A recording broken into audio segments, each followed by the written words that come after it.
How's everyone doing today? Welcome back to On The Ball and welcome back to another episode of Review the Premier League, where me and Sim do go head-to-head in predicting the Premier League outcomes.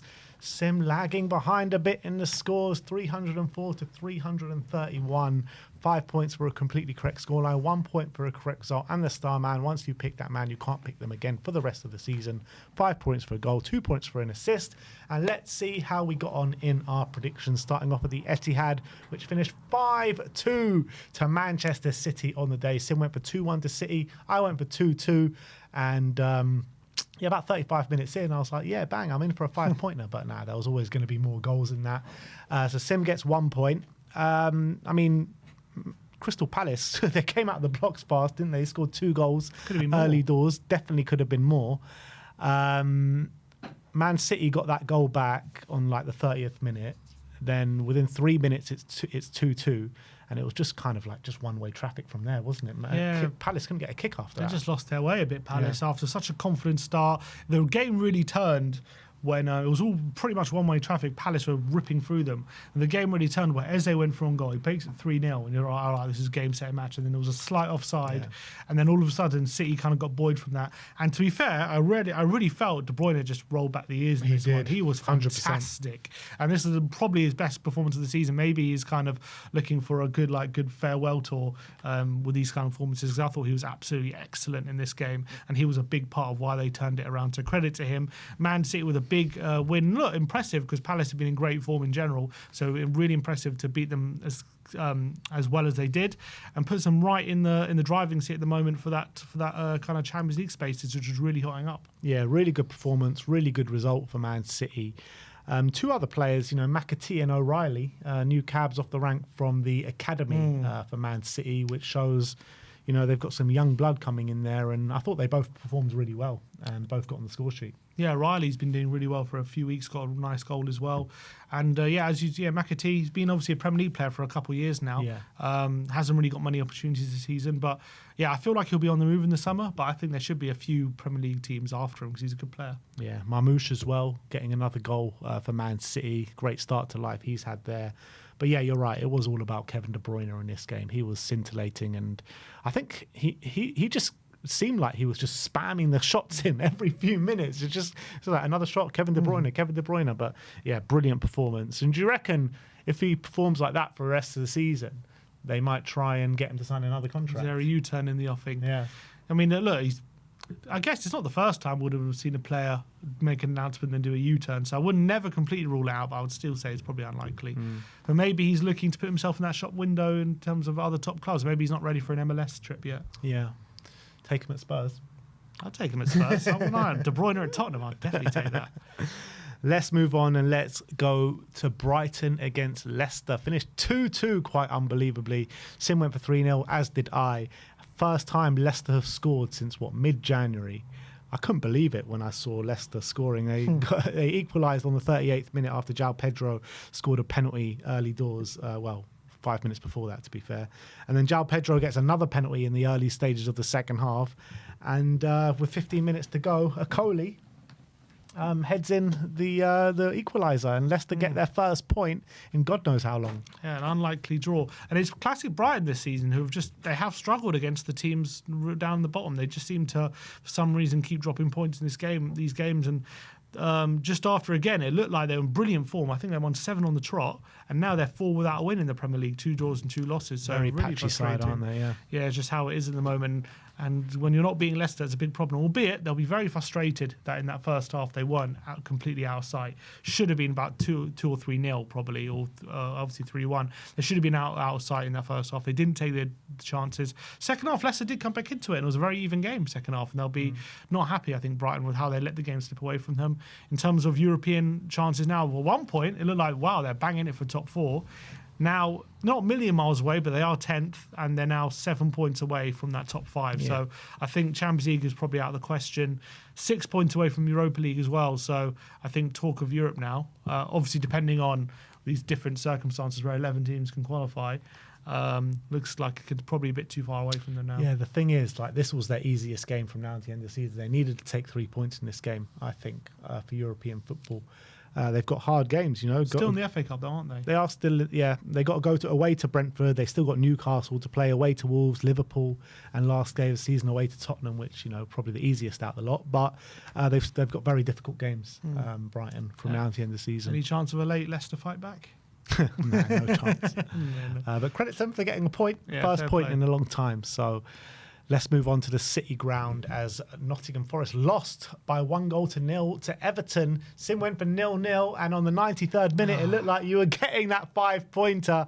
But alas, it wasn't to be, as Everton got that goal in pretty much last kick of the game. I went for 1-0 to Forest, but Forest were pretty poor in this game. They just couldn't break down Everton for love nor money. I mean, Everton had the better chance in the game. Yeah, I think Everton were the better team and probably deserved the win. And fair play to them. Impressive to go away Forest and winning, considering the form they've been on. Forest have just been. I mean, I know they did win some games recently, but I predicted in this kind of game they are going to struggle because they don't like a team like Everton just sitting back and making it very difficult. Because they're not the most creative team. Forest, they very much rely on counter attacks. The amount of times I've seen them score an early goal by like an Elanga exploiting the space and just hold it out. It's happened a few times, and they do rely on these moments. And Everton aren't just going to give you; they're not going to give those moments to you. So you're going to have to score from a set piece, or you're going to have to score like a bit of magic outside the box. And they just weren't capable of it. And very disappointing performance and result for Forest on that occasion. Everton continuing their fine form under Moyes. I mean, it is their first win in a while because they have drawn a lot, but really good good win there and showing again capability of going away from home and getting the result. But when it comes to Forest, got to say, they're definitely not by no means are they guaranteed that top 5 now, because they put themselves in a really strong position a couple of games ago. It's now 2 losses on the trot, and they are 3 points now away from. They are 3 points away from 7th place Villa. Yeah. So for European football, no, I think they're pretty much guaranteed. But in terms of that top 5 in Champions League, where for a few months it's looked like they're shoo-in, by no means are they a shoo-in now. Yeah, in terms of their fixtures, they play Tottenham next. They got an FA Cup semi-final against Man City, Brentford, Palace, Leicester, West Ham, and Chelsea last game. That Forest-Chelsea game could be a massive game in terms of Champions League football. Mm-hmm. But the thing is, right, I don't think Chelsea are going to get top 4 or top 5. I think they're playing too poorly at the moment, and I can't see them doing it. Villa, on the other hand, they're just, they're the ones I think that Forest need to fear. I think in terms of Champions League football, I think it's 7 and up now. I don't think anyone below 7th is going to get Champions League football. Yeah, I think there's a bit of a gap there. So I feel like the danger for Forest is going to be Aston Villa outside of that top 5. Because I think Newcastle obviously playing very well at the moment. I think they're I think they're favourites at the moment, Newcastle, to get that top 5. Man City just turned it on against Crystal Palace. With them, they're well within their rights to talk about it as well. So I feel like everyone apart from Chelsea in that top 7 are looking very dangerous. Awesome. But Forest can't afford to have too many more results like this because they're really got a chance of slipping down. If Villa go out tonight in the Champions League, which I assume they will, then I think Villa from now to the end of the season are gonna probably ramp it up a bit more. Who do we have next? We have Southampton against Aston Villa. 3-0 to Villa on the day. Both of us going for 3-1. Kind of an even game up for the first hour. Villa, struggling to break down Southampton, not really creating too many clear-cut chances. The game kind of very much swinged when Ollie Watkins came on. Ollie Watkins wins a penalty, scores a goal as well. I think he was brilliant when he came on, Ollie Watkins. And Marco Asensio missing 2 penalties on the day. Oh, yeah. Can't believe it. But apparently it's the first, I don't know if it's, I think I read this somewhere, first time in Premier League history that a team has had 3 substitutes come on and score in the same game in one half. I didn't even notice that. Wow. Watkins, Marlon and McGinn all coming on and scoring. So maybe also a bit of a testament to the squad that Aston Villa have built in since January, because Rashford, Marlon, Asensio have really kind of bolstered that attacking line, which was, I thought, wavering a bit in that first half of the season, very heavily relying on Watkins and Rodgers doing well. And now all of a sudden they've got all these different options. So fair play, got the win. And there was a point where it looked like Southampton were looking quite good at the game, but as soon as it went 1-0 Villa, It's only real one in it. But yeah, 2 penalties missed by Asensio. He'll be a bit frustrated with that. Not the only one. But yeah, Ramsdale making 2 saves. But yeah, pretty good win for Villa in the end. Moving on to the Emirates, Arsenal 1, Brentford 1. We both went for 1-1, so 5 pointers all round for this. Yeah, I mean, Brentford, they found it really difficult to break down this Arsenal side. They just could barely create a chance, to be honest. And the one chance that they did get, they pretty much took it. Really nice finish from Wissa. But that goal from Arsenal was brilliant. The way Declan Rice just...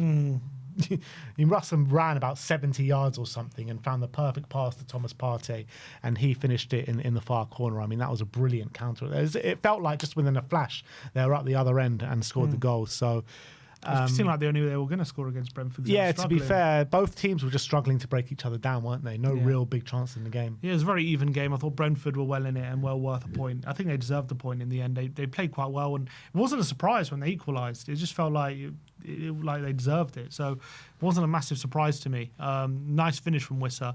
But yeah, I think Arsenal just in the league continue that bit of malaise that has been plaguing them for the last few months, where they just, in these kind of games, don't really kill it off, leave it open, and allow the opposition back into it, and they've equalised. And especially without Gabriel, where maybe weeks gone by they would have got a clean sheet. They didn't do that in this one. So fall further behind Liverpool, no surprise. I think there's not much to play for them in the league. They're pretty much secure in Champions League. They're not going to win the league, so it's understandable. They've got a bigger game on Wednesday. But yeah, good result for Brentford and a good performance, so fair play to them. Chelsea Ipswich finished 2-2 at Stamford Bridge. Both of us went for 2-1. And I was at the Spurs Wolves game at this moment. I was getting the notifications through my phone, like 1-0 Ipswich, 2-0 Ipswich. I couldn't believe it, what I was seeing. This Ipswich side that can't really buy a win at the moment with 2-0 up at Stamford Bridge. And it could have been 3. It was just this mad 10-minute rush where they scored 3 goals, but one of them was ruled out. So... yeah, I just couldn't believe what I was seeing. But when the second half came, I felt like Chelsea really kind of stamped their authority in the game. They got 2 goals back, but it should have been a lot more. The goalkeeper, Palmer for Ipswich, put in a worldie of a performance. Some of the saves that he was making, I mean, Madueke should have had more goals than he did have. Did he score, Madueke? No, he didn't score. It was an own goal, and Sancho, brilliant goal. Sancho's goal was bloody brilliant, but Madueke, I don't know how he didn't score in this game because he had so many chances. I think he hit the woodwork once or twice. But this game's all down to Palmer. The point that Ipswich got was all down to the goalkeeper. He was brilliant. The wrong Palmer. Yeah, the wrong Palmer. Wrong Palmer was down to. Yeah, I completely agree. And there's definitely something going on at Chelsea at the moment. I don't know if you saw Carragher's analysis yesterday, but no. What was quite interesting was, because I think there's definitely a growing sense of frustration with the manager from the fans. Yeah. You can definitely, and there was a moment, I don't know if you've seen, there's been this whole big narrative with Chelsea about playing out the back, and the fans hate it. They really don't like the fact that Maresca constantly plays out the back. And obviously, he's not the only manager to do it. Like, it's a pretty modern thing. But there was a point where Sanchez, they were 1-0 down, Sanchez gets the ball down, he's about to play it short, and the fans start booing. They start getting, they start booing and they start getting frustrated and groaning, right? So Sanchez, instead of playing short, he decides to, tell all the players to go long. And actually, some of the players were getting angry. I'm like, "What are you doing?" He's like, "No, let's go long," because he probably had the fans in his back to like shouting at him and stuff. So he goes long, and from that goal kick, they concede. That's their second goal, so they conceded and went 2-0 down. And Maresca was angry. He had Enzo shouting at Sanchez, why did you do that? Because they weren't set up for a long goal kick. They were set up for a short. And we told everyone to go up, and they didn't really know what they were doing because clearly they'd and when they did that, the Chelsea fans must be, way! Yeah, they did. And then they end up conceding a second goal. So they end up drawing 2-2. But horrible result for Chelsea in the race for Champions League. And you have to say, I know they should have won this game, but... It's on the back of a few really poor performances and results, and I'm seeing a lot. I know it's only social media, so it's hard to judge, but on social media, Maresca out is really starting to grow a lot, and I think if they miss out on Champions League, I can't see how they get it. I think they're playing too poorly at the moment. When you're looking at them, as opposed to Forest, City, Villa, Newcastle, all of those teams are all playing so much better than Chelsea. Yeah. I can't see how Chelsea get Champions League. I know it's looking not great for them. They haven't played well for a while, to be honest. It's been months since they played well, like consistently. Yeah. So And they can only pick up points against this kind of opposition, and they didn't do it this time. Yeah, they needed to win this game. and they've got tough games. I'm pretty sure they've got a hard running coming up. They do. So it's going to be scary times. Palmer's completely fallen off the boil at the moment, and there's just a lot of frustration. Do you think if they miss out on Champions League, will the noise be too much around Maresca, or do you reckon maybe if they win that Conference League, that's just enough to say we'll stick with him? Nah, I don't think the Conference League is enough. I think the Conference League should be a given, to be honest, to the level of opposition in that tournament. If they don't win that and miss out on Champions League, if they don't win, I mean, I can't see a world where they don't win the Conference But they League. can't keep chopping and changing manager every year, can they? Well, they can. They can. They can. They've done it. Yeah, exactly. But will they? Do you reckon the board will react to the fan pressure? They have done previously. Yeah. But they've made a point. Maresca said at the beginning of the season, Champions League is not my mission, or something. Or my job is not relying on it. I don't think he's 100% telling the truth on that one. I think with the way they started the season, people were talking about them as title contenders, and with Champions League being top 5, and for them not to get Champions League, I think that is a major disappointment, and I think that's a massive failure from Maresca. So do you reckon if the Chelsea I think he'll get sacked if they don't get. Do you reckon if he gets sacked, Champions that League. Chelsea job will be up for grabs in the summer if he doesn't get Champions League? I think so. Yeah, I think it will be up for grabs. Wonder who would take it. Who would go there? I mean, I'm sure someone would go there, but Ange. I don't think it'll be Ange. I wonder who they'll go for. Yeah, maybe Carlo. But again, it's similar to Spurs. Like, people look at that thinking if it's like one season and you're gone kind of thing. But it's been like that with Chelsea for years. Yeah, it's true. But now it's like it's kind of different. Now it's like, at least under Roman, you know you're going to get a shitload of money to get big players like world stars to compete. Now it's like you're going to get money, but you have to sign youngsters. Yeah. And you're still expected to be like challenging for the league or Champions League. Yeah, I don't think they're expected to be challenging with the league, but definitely Champions League. Well, the fans do. Yeah, but even the fans, I think, are more realistic. Like, I think they know with like the players that they have there, they're nowhere near the league. I know, but they've been it's true they are, but that's just how they've been. Challenging for league titles for so long. Like, it's a big readjustment, I guess. Yeah, absolutely. Let's move on to the champions-elect Liverpool as they beat West Ham by 2-1. Wasn't pretty, as it has. It's pretty much how Liverpool have been playing over the last couple of weeks. Sim went for 3-1. He gets a point. I went for 2-1. 5 points comes in my direction. And, look, Liverpool go 1-0 up early in the opening 20 minutes. West Ham equalise, or I say West Ham equalise. Liverpool were the masters of their own destruction with an own goal from Robertson with 4 minutes left to play. And you're thinking, are Liverpool just going to like limp to this title at the end of the season? But Van Dijk goes up the other end pretty much a minute later and scores. But Liverpool pretty much are just about getting through games at the moment. Yeah, they're limpid at the moment, that's for sure. Maybe it's a bit the tension in the air getting through these games. But West Ham were pretty good in this game. I have to give it to them. They had chances. Kudus had a number of chances. Bowen missed a sitter as well. Like they will be really disappointed they didn't come away with it because they deserved to. When they equalised, it was deserved. And so they'll be so gutted that equalising with 5 minutes to go, they couldn't even hang on for 3 minutes to see how that results. So they'll be gutted with that. Obviously, Liverpool did take that early lead, but second half it was really poor. Usually it's the opposite. Usually they're poor first half and they're great second half. It was the opposite in this game.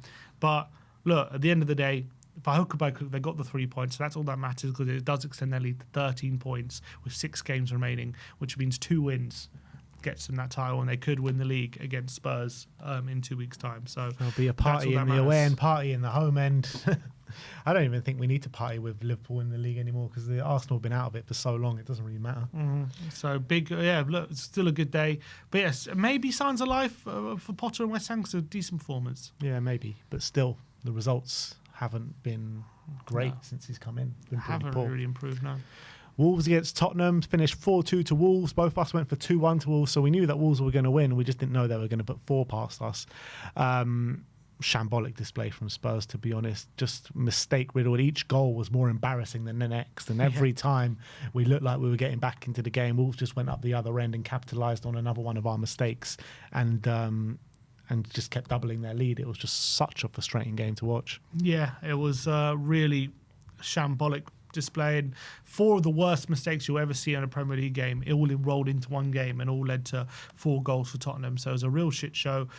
It seems like the players are kind of checked out of this league campaign at the moment. They're going through the motions. The mistakes they were making were absolutely horrendous in this one, and Wolves took full advantage. To be fair to Wolves, 4 wins in a row now with a draw. So brilliant job he's done, Victor Pereira, guiding them away from that relegation trouble. And you know, even without Cunha in the last few weeks, Cunha came on and scored this game, but he didn't start. And in the last few weeks, without Cunha, they've been getting results and stepping up. So fair play to Wolves, fantastic result for them. And shambles for Spurs. Newcastle, Manchester United finished 4-1 to Newcastle at St James's Park. Sim went for 2-1. I went for 2-0. I didn't see much of this game, but it was 1-1 at half-time. Garnacho getting the equaliser just before the break. And then it looked like Newcastle just kind of steamrolled them really in the second half. I can say rinse and repeat for the Tottenham Wolves game. Some of the goals they conceded was shambolic, some of the mistakes. Newcastle just found it so easy. And as you said, in that second half, they decided to turn it on and ramp up the intensity. And all of a sudden, United couldn't live with them. And United was so poor on the day. Credit, though, for the first goal. Tonali, unbelievable volley after a brilliant assist from Isaac. Yeah, that was a great goal. And Harvey Barnes showing up in this game. He hasn't had a great season, but brilliant brace from him. The third goal, dancing through that United team and putting it into the top corner. So brilliant goal from him. So great win for Newcastle, carrying on their great post-Carabao Cup form, which is really rare and impressive. So fair play. Eddie Howe as well. I wish him all the best because he's been ill with pneumonia. He was in hospital for this game. And they still got the win for the manager, so fair play to them. But United, another disappointing day, another really bad defeat. Yeah, well, the way Newcastle are playing, they're playing themselves. This is like great form in terms of the right time to get that Champions League football, because they're really turning it on at the business end of the season, and they're sitting in 4th at the moment. 4 wins in a row. And if you're a betting man, you're not betting against Newcastle getting in the Champions League, are you? Definitely not. With Gordon as well, came off the bench. He's back from injury now. Oh, did he come on in this game as well? Wow. And last but not least, Bournemouth 1, Fulham 0. Both of us went for Fulham wins here, and we both predicted 2-1 to Fulham. And you know what? It very well could have been 2-1 to Fulham in this game, because I think Bournemouth got the early goal literally in the first minute from Semenyo. And after that, Fulham were peppering Bournemouth. They could have got a couple of goals in this game. They just couldn't put the ball in the back of the net. Yeah. I didn't watch too much of it, but I saw the goal in the first minute. They're also unlucky not to get a penalty late on. I thought Leno definitely brought down Evan Ilson late on. It should have been a penalty. Yeah, it's a strange one, that, because there was one angle that it looked like he got the ball. So, I don't know. It wasn't really completely conclusive. Yeah, I think... but look, Bournemouth have been in terrible forms. They needed that win. It wasn't like the most convincing win, but kind of sometimes you can just stop the rot by hook or by crook, and they managed to do that in this game. So fair play to Bournemouth to get the win. Puts them up to 8th, so still 6 points off Europe, so still unlikely they'll face it. But yeah, Fulham, kind of inconsistent late season form. Loss, win, loss, win, loss is their last 5. What I was really impressed with was Ryan Sessegnon. You know what happened with him in this game? Apparently, he was playing well, as you say, and the Silva told them a number, and they put the wrong number up, and he had to go off. He had to go off, and the Silva said, "No, I didn't mean him." And even though he told them that's a mistake, you put the wrong number up, they wouldn't let him change it. God, wow. He but said anyway, he he's really starting to come into life in this season and suddenly looking like a player again. Yeah, last few games he's been brilliant, and maybe he just feels at home at Fulham, where he knows that's where he used to play his best football. So look, credit to him. He's doing well at the moment, so let's hope he goes from strength to strength. But since the beginning of February, even with limited game time, 5 goal contributions. Fair play to Ryan. Let's hope he carries on. And he's been playing in the wing, not on the He played right wing last night. Yeah, so is he maybe showing he's more of a forward? Maybe. I think so. And then the star men, Sim went for Asensio. He didn't realise he'd missed penalties. I texted him after the game and he was absolutely fuming. I can't believe it. It's 2 poor penalties. I watched it back, really poor penalties. I said, you got 2 chances, man. The football gods are against me. And he got an FPL assist because one of the penalties got rebounded and McGinn scores. Well, the funny thing is, for that second one, he missed it, Asensio, and then he probably could have put the rebound in, but he was so annoyed at himself, he turned around and was like all pissed off, and he didn't realise the ball falls back then as McGinn puts it away. And I went for Danny Welbeck. Brighton's 2 goals both came from penalties as well, but João Pedro was the one to step up and score both of them. So no points for the Star Men, which leaves a 30-point gap going into what, 5 game weeks left of the season? 6, please, 6. 6 games weeks left of the season. Oh, we didn't do our predictions. Oh, we actually got a prediction to make. Palace against Newcastle. Palace against Newcastle, what, at Selhurst Park? It is at... can't see. Palace against Newcastle. At St James's. At St James's. I am going to go for 2-1 to Newcastle. I am going to go... I'm going to go for 2-1 to Palace. Oh, Sim's going 2-1 to Palace. I'm going 2-1 to Newcastle. Let me know your score predictions in the comment section below, and we'll be back for another episode of Predict the Prem, probably on Thursday. So thank you everyone for joining us today, and we'll see you next time.